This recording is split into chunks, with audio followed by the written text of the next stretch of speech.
ماہ شعبان کی فضیلت کیا ہے؟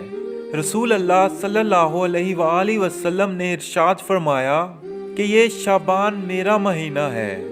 رسول اللہ جب بھی شعبان کا چاند دیکھتے تو آپ کے حکم سے ایک منادی مدینہ میں یہ ندا لگاتا: اے اہل مدینہ، میں رسول خدا کا نمائندہ ہوں اور ان کا فرمان ہے کہ شعبان میرا مہینہ ہے۔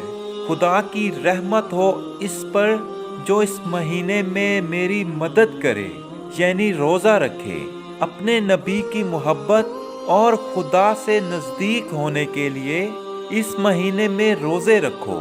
جو شخص محبت رسول اور خدا کے قرب کے لیے شعبان میں روزہ رکھے تو خدا تعالیٰ اسے اپنا قرب عطا کرے گا اور قیامت کے دن اس کو عزت و احترام